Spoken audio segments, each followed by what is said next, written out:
Buenas tardes. Quisiera primero agradecer a todas las personas que se han conectado en esta actividad, ¿verdad?, de la Fiesta de la Ciencia, y por supuesto agradecer a CETIS la posibilidad que me otorga de poder hablar sobre este tema tan interesante. Para iniciar este camino de qué nos dice la ciencia acerca del trastorno de espectro autista, lo primero que quisiera es que ustedes pensaran en las primeras palabras que se les vienen a la mente cuando escuchan hablar de autismo. ¿Y qué palabras son las que aparecen? Y si uno hiciera una nube de palabras, pues algunas de las que se observan son las más frecuentes: Asperger, social, raro, autolastimarse, niños, genético, ¿verdad? Y así un sinfín de palabras que están asociadas a este trastorno de espectro autista. Y por lo tanto, eso ya nos indica lo complejo que es este trastorno. Y por lo tanto, ¿pero qué es realmente el trastorno de espectro autista? ¿Cómo se define?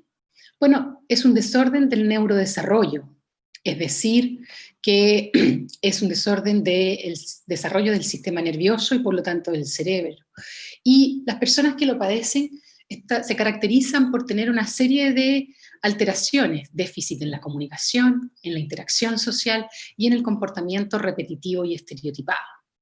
Y por lo tanto, el 2013, en la quinta edición del Manual de Estadística de Enfermedades del Neurodesarrollo, agrupó dentro de la palabra trastorno de espectro autista 5 trastornos: el trastorno desintegrativo de la infancia, el síndrome de Asperger, el trastorno generalizado del desarrollo, el trastorno autista y el síndrome de Rett.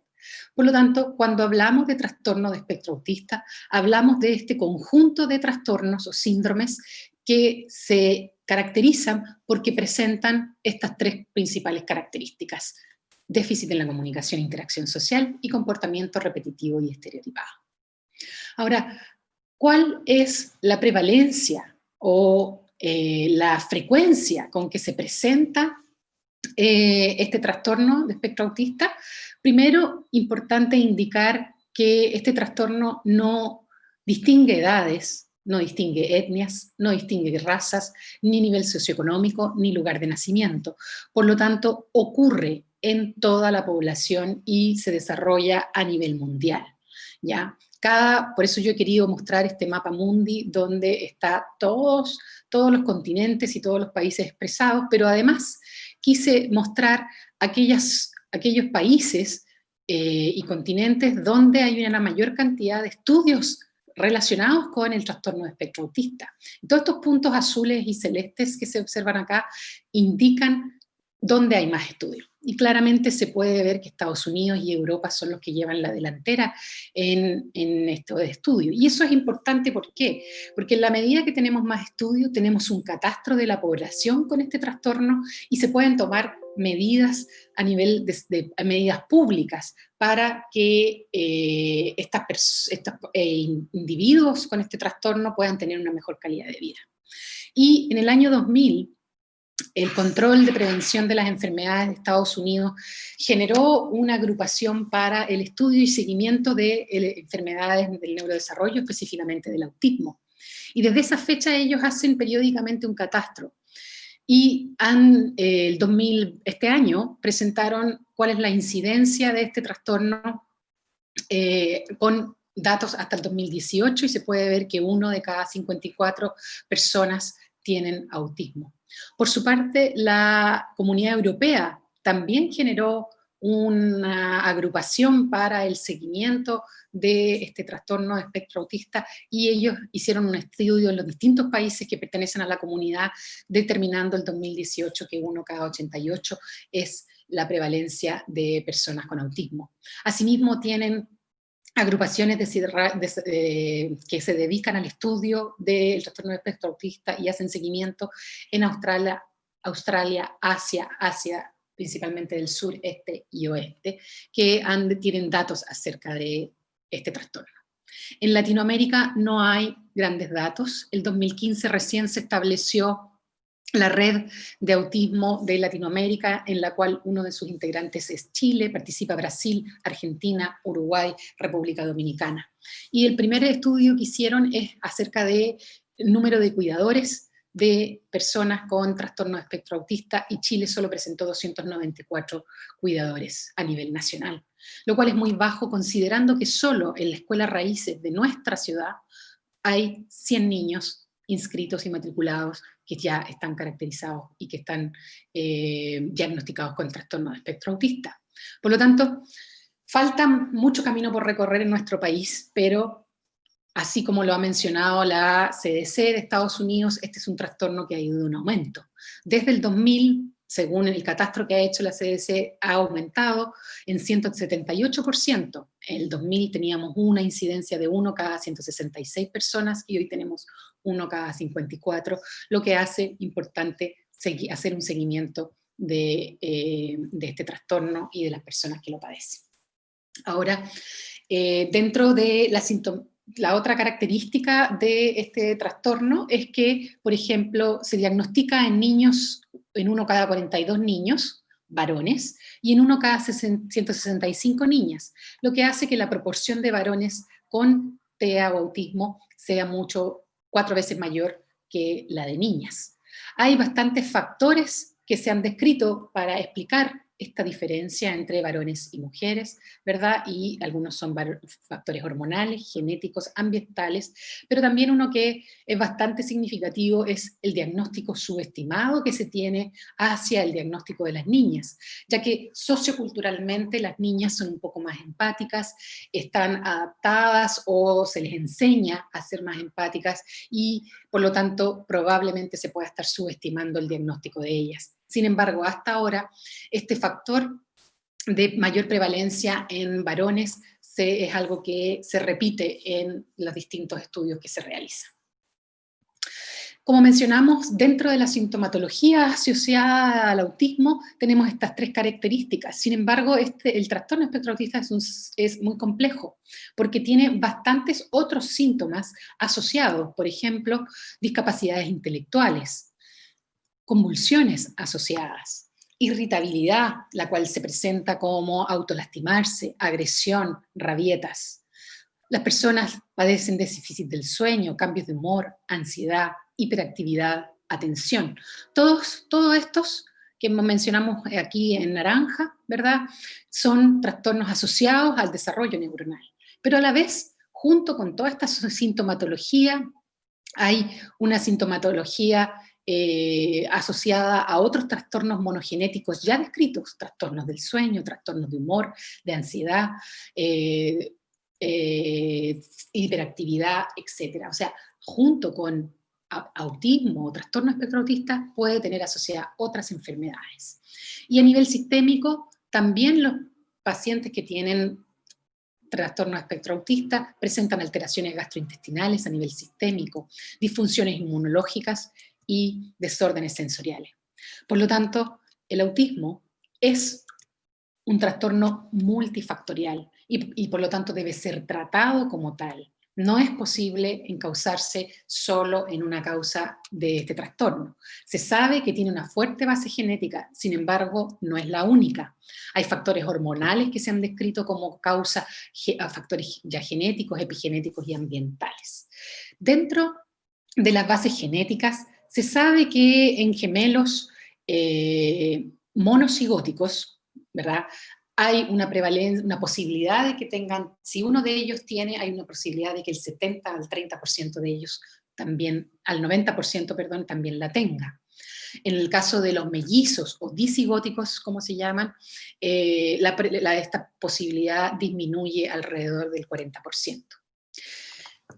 En cuanto a la población de personas que tienen este trastorno, un 25 a un 35% puede ser explicado por alteraciones genéticas. Dentro de este 25 a 35%, un 2 y un 5% son alteraciones cromosómicas, duplicación de un cromosoma, de lesión de un cromosoma, etc. Dentro de este 35%, entre un 7 y un 14%, presentan variaciones en el número de copias de un gen, en el número de copias de un nucleótido, alteraciones bien puntuales a nivel del ADN.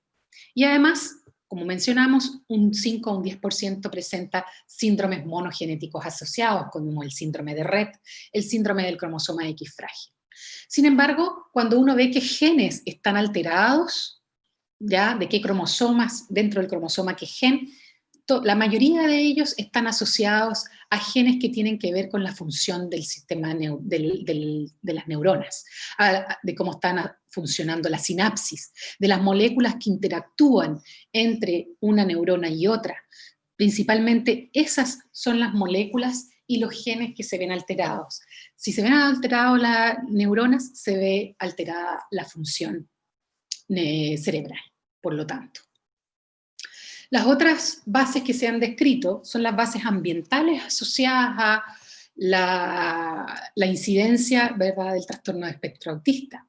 Y estos factores ambientales más bien se ven como factores de riesgo para tener una progenie con autismo. Y dentro de ellos hay algunos con una fuerte base científica ya descrita. Por ejemplo, la hipoxia neonatal, o sea que el feto esté en un ambiente bajo de oxígeno, es un factor de riesgo para TEA. Diagnóstico de diabetes gestacional, el uso de valproato, un antiepiléptico durante el embarazo, el intervalo corto entre un embarazo y otro, la edad para concepción de la madre y del padre, dado el envejecimiento de sus propios gametos, ¿verdad? Del espermatozoide y del óvulo. Tener un hermano mayor con TEA es un factor de riesgo para tener un nuevo hijo TEA. El parto prematuro, la obesidad de la madre y el no uso de ácido fólico claramente son factores de riesgo para tener un hijo con TEA. Estos tienen una base científica sólida y ya aceptada a nivel científico. Hay algunos otros factores que se han mencionado, pero todavía su evidencia científica es un poco inconclusa. Por ejemplo, la exposición prenatal a pesticidas, la historia familiar de trastornos inmunitarios, nacimientos en verano, contaminación aérea o polución, ¿verdad? Todos estos factores se han descrito, pero hay evidencia controversial. Hay algunos trabajos que indican que sí afecta y hay otros que dicen que no. Por lo tanto, todavía no son factores ambientales ampliamente aceptados. Y están aquellos factores que no tienen ninguna base científica y han sido refutados ampliamente, como la ruptura de las membranas, ¿verdad? O de la bolsa, como se dice. Hipertensión en el embarazo, si bien podría ser, no está clara. Mayor partos por cesárea, partos naturales asistidos, reproducción asistida, no son causas de TEA. Y por supuesto la vacunación no es un factor de riesgo para TEA. Dentro de otro factor ambiental que se ha visto hace ya unos años y que ha tomado gran importancia a nivel científico es la participación que tiene la microbiota. ¿Qué es la microbiota? Es el conjunto de microorganismos que se encuentran en el intestino. Y eso establece un eje cerebro-intestino que se llama, donde este eje cerebro-intestino tiene una comunicación bidireccional. Sabemos que tenemos al menos trillones de microorganismos y bacterias en nuestro cuerpo. La mayor de ellas se encuentra en el intestino. Estas bacterias producen ciertas sustancias químicas, ciertos metabolitos que pueden llegar al torrente sanguíneo, llegar al cerebro y por lo tanto modular la actividad cerebral. El cerebro sabemos que es el encargado de modular la función del intestino, que se contraiga, que produzca la absorción intestinal. Y por lo tanto, entonces, si esta bidireccionalidad falla, entonces falla también la función del cerebro. ¿Cómo esto podría fallar en un individuo con autismo? Bueno, los individuos con autismo, los niños con autismo tienen una marcada selectividad alimenticia. Dada su gran capacidad sensorial, se ven alteradas las texturas, el olor, el sabor, la temperatura, el color de los alimentos los influye y por lo tanto tienen una dieta muy restrictiva porque consumen cierto tipo de alimentos. ¿Eso qué genera? Genera una mala nutrición, ya sea por desnutrición u obesidad, genera déficit de vitaminas y minerales. Todos estos cambios o esta mala nutrición va a alterar la microbiota intestinal, el tipo de bacteria que está en el intestino, las bacterias buenas, bacterias malas, podríamos decir, ¿verdad? Se altera el equilibrio entre ellas, aumenta la producción de metabolitos que estas producen y estas inciden principalmente en el epitelio intestinal, generando cambios, alterando la mucosa, aumentando la permeabilidad, y por lo tanto estos metabolitos ahora traspasan el epitelio intestinal y pueden llegar al cerebro. Además, ¿qué es lo que producen en los niños con autismo? Producen síntomas gastrointestinales, constipación, diarrea, flatulencia. Y todo esto puede generar irritación, mal dormir, mal humor, alterando así entonces la funcionalidad del cerebro. Los estudios indican que la modificación de la microbiota podría disminuir más bien la sintomatología asociada a TEA. Por lo tanto, si modificamos la microbiota, si cambiamos los microorganismos que están en el intestino, generando una población intestinal equilibrada, tal vez la sintomatología, la agresividad, por ejemplo, podría disminuir. Hay ciertos estudios que indican que esto podría ser posible. También se han hecho estudios haciendo dietas restrictivas, por ejemplo, con gluten, sin gluten, con caseína, sin caseína, dietas cetogénicas, dietas de carbohidratos, ricas en carbohidratos.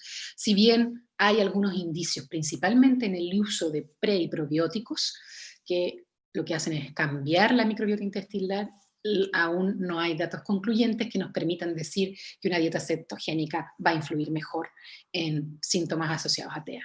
Sin embargo, esta es una gran, amplia línea de investigación que nos va a dar mucha información al respecto. Tenemos entonces bases genéticas, bases ambientales y por último las bases hormonales, donde hormonas como las hormonas sexuales, como el estradiol y la testosterona, presentan un dimorfismo sexual, presentan un dimorfismo a nivel del cerebro, un dimorfismo a nivel de aparato reproductor, un dimorfismo a nivel del comportamiento. Y por lo tanto este dimorfismo podría incidir, o la producción de estas hormonas, principalmente la testosterona, podría incidir en un factor de riesgo hacia el autismo. Dentro de ellas, la testosterona fetal se ha demostrado que si está aumentada durante el embarazo, hay un mayor factor de riesgo para que el niño que nazca tenga un fenotipo tipo TEA. ¿Ya? Esta hormona, esta testosterona fetal, también, esta testosterona también se puede incidir, por ejemplo, en las mujeres, hay ciertos estudios que lo indican, con síndrome de ovario poliquístico, que tienen los andrógenos elevados, también podría ser un factor de riesgo. Es así como la testosterona se ha asociado a diferencias psicológicas por el sexo. Se ha descrito que el cerebro de un niño autista presenta características típicas y exacerbadas de un cerebro masculino. Se cree que está mucho más masculinizado el cerebro. Y la testosterona no solo influye sobre el cerebro, sino que además regula muchos genes. Y podría ser que alguno de ellos estuviera asociado al autismo, si esta regulación sobre todo ocurre a nivel fetal. Dentro de este último punto es que a nosotros como laboratorio nos ha interesado ver el efecto de andrógenos en la regulación de genes asociados a autista como una manera de revelar esta prevalencia de más varones que mujeres y como una manera de relacionar cómo estarían regulados estos genes. Por último, para finalizar, quiero resumir, ¿verdad?, que el autismo es un trastorno del neurodesarrollo complejo, donde hay una gran cantidad de información, una base genética, pero sin embargo hay factores ambientales, hormonales y a nivel de la microbiota que van a incidir en el fenotipo autista. Y este puede ir de grave a menos grave, considerando toda esta multifactorialidad que tiene este trastorno. Y por lo tanto, no puede ser tratado como una enfermedad única, como una enfermedad solo genética, sino que hay que considerar todos estos factores para un mejor tratamiento. La congruencia, ¿verdad?, de todos estos factores de riesgo va a generar el fenotipo autista. Lo importante de estos estudios, que si bien no nos indican cuál es el tratamiento o cuál es la causa, nos permiten sí determinar y conocer para después de este conocimiento poder tratarlos y así generar una mejor calidad de vida para aquellos individuos que tienen este trastorno. Muchas gracias.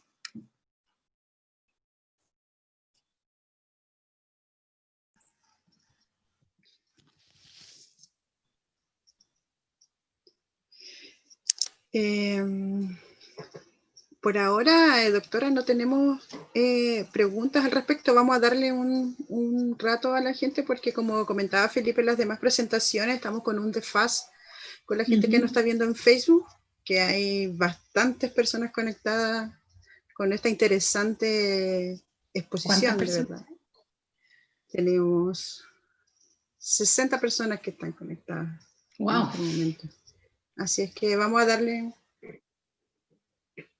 Sí, sí.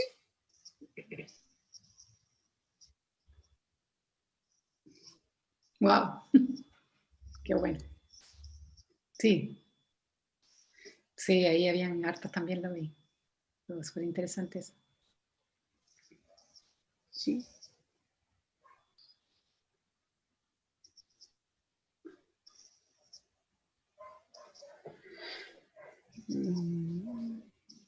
Muchos me gustas, muchos me encantan.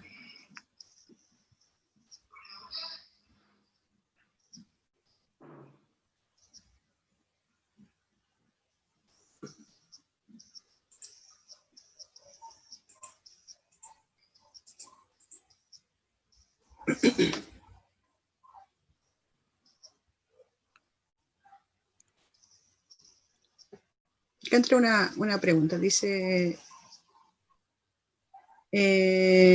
Janet Contuliano. Tengo un hijo TEA de 12 años. Mi preocupación es el futuro desde su sexualidad. Sé que le puede comentar a...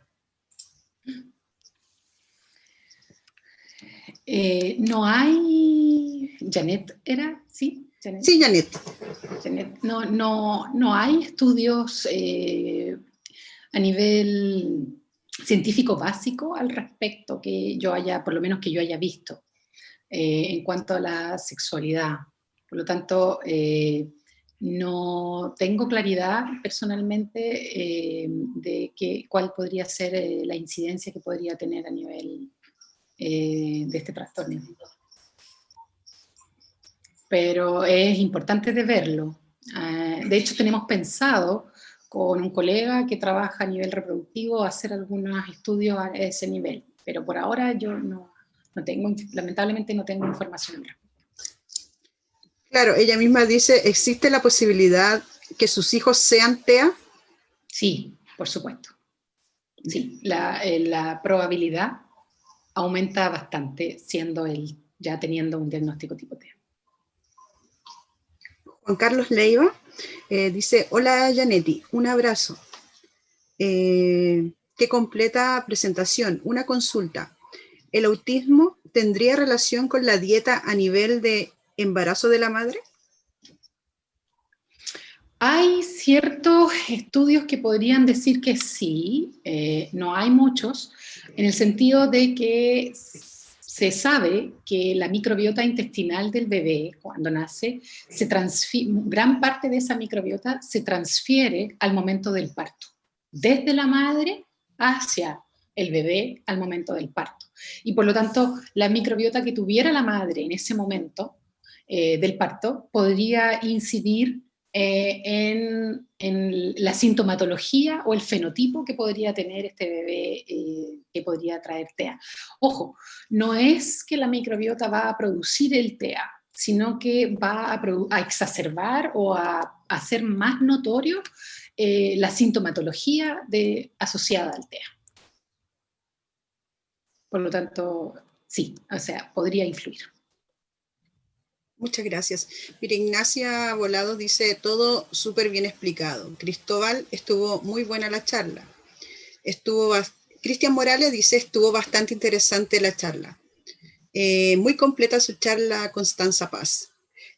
José Manuel Rojo, gracias por la información entregada, clara e interesante la charla. Felicitaciones. Orlando dice, muy interesante la charla. Felicitaciones, doctora Janetti. Muchas gracias a todos. Agradecemos nuevamente a la doctora Janetti, viendo que no se agregan más preguntas a su presentación. Queremos dejar al público presente invitados a nuestra siguiente actividad, que es dentro de 12 minutos donde tendremos Atacamex, un viaje a lo desconocido con el doctor Marcelo Oliva, Bárbara Lenis y Julián Rosenblatt. Ah, vamos a volver, que si doctora si puede, si tiene el tiempo para ¿Sí? contestarnos una más. Nos Sí, claro. pregunta Paul Rodríguez, ¿existe algún balance actual de adultos con este tipo de trastorno, considerando que en otras épocas esto no se tomaba en cuenta? Sí, en Chile no hay ni un balance. Eh, a nivel, en general, los datos que principalmente se tienen, o esos datos que yo mostré, es en una población más bien infantil hasta adolescente, desde los 5 años hasta alrededor de los 15. Considerando que hoy día no hay grandes datos, o al menos no tengo yo esa información, de la prevalencia en adultos. Los datos mostrados son principalmente, como te digo, en esta población de 2 a 15 años, considerando que hoy día el diagnóstico de TEA se puede hacer antes de los 2 años. ¿Ya? Sin embargo, las políticas públicas en general, en promedio, en los distintos países, el TEA se diagnostica sobre los 4 años, bueno, y aquí en Chile mucho más, mucho después. Por lo tanto, es súper importante en ese sentido el diagnóstico precoz, porque permite que si logramos a través de un conjunto de profesionales multidisciplinarios, adaptar, ¿verdad? Y trabajar desde temprana edad con un niño con autismo, se puede insertar y puede lograr ser bastante funcional en su desarrollo. Felipe, tenemos otra pregunta, le Sí, damos... sí, dale, Sí, dale. tenemos una, dice Patricia Colque, dice, ¿es posible hacer estudio de la microbiota? ¿Dónde? En Chile no todavía, nosotros estamos pensando en a lo mejor establecer, sí se puede hacer a nivel internacional. Se puede hacer porque lo que se toma una muestra fecal en general y esa se manda a estudiar a nivel genético y se puede entonces determinar cuál es la composición bacteriana, cuáles son las bacterias más prevalentes en esa microbiota intestinal. Se ha visto en estudios con niños con TEA, digamos, o con autismo, que está comparado con un niño normal, la microbiota está alterada y por lo tanto eso se puede hacer. Se puede determinar. Aquí en Chile todavía no hay, pero estamos viendo la posibilidad de establecerlo acá.